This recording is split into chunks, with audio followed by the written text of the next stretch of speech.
All right, let's just jump right in. Think about this for a second. Have you ever been at a show, maybe a live concert, where the music, it just clicks? You know what I mean. It's more than just sound. It's this physical feeling, this bliss that just takes over the whole room. Well, musicians, they have a name for that.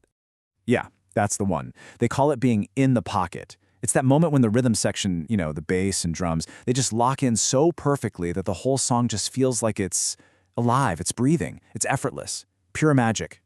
But, and this is a big but, this is where things start to get really complicated. So here's the puzzle. If a robot could play every single note with perfect mathematical precision, is that actually music? Or is there something else happening? A kind of ghost in the groove that a machine just can't copy?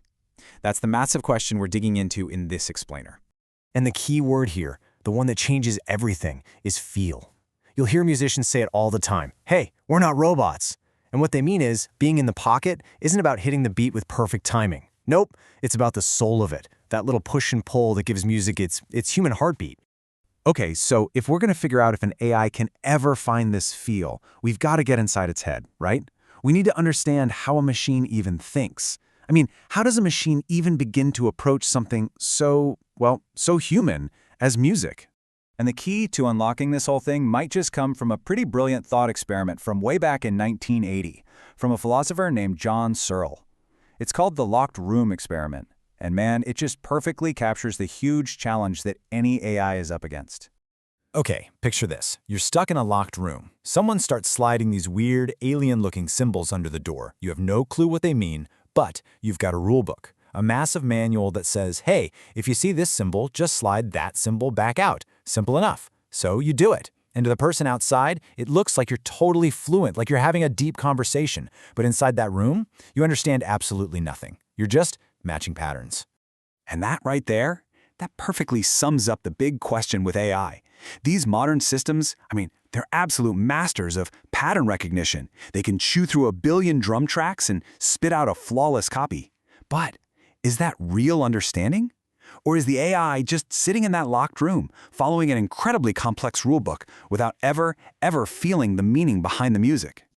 Okay, so what about us? What's the human approach? Well, it's pretty much the exact opposite of a machine following a manual. It's messy, it's intuitive, and believe it or not, it's built on a foundation of making mistakes. See, for a human musician, finding that pocket, it's not about being perfect. It's about embracing the mess. You have to be willing to dare to suck. You find the groove by wading through the clunkiness, through all the mistakes, until you hit that one moment that just feels right.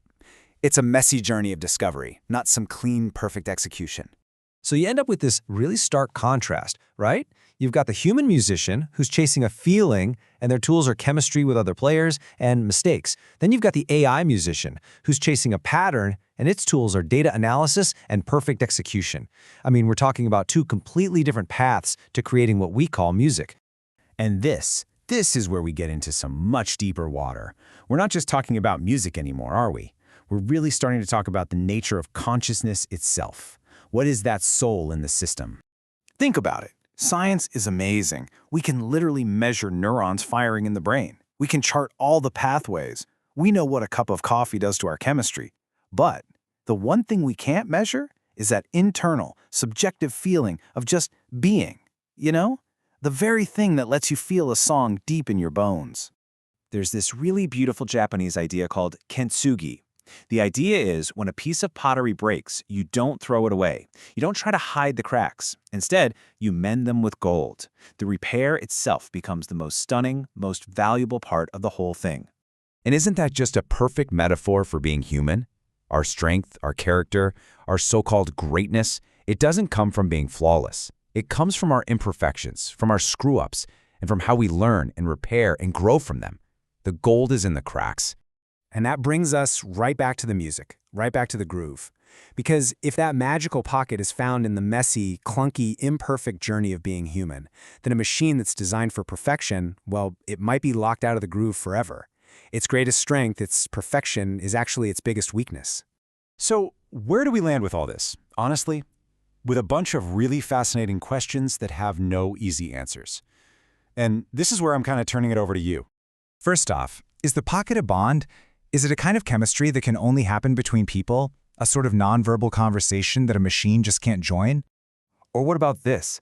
Is finding the groove an exploration of identity?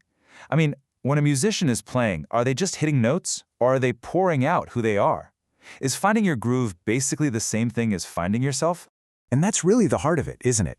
Can a machine have a heart to play from? Can an algorithm have a story it wants to tell? Can it know what it feels like to have its heart broken, or to feel pure joy, and then share that through sound? In the end, it really feels like it boils down to one of two big ideas. On one hand, you have the biological light theory. The pocket is a uniquely human thing, part of our consciousness, a ghost in our machine that you just can't program. Or you have the complex pattern theory. The pocket is nothing more than an incredibly complicated data pattern, a puzzle that a powerful enough AI will eventually, inevitably crack.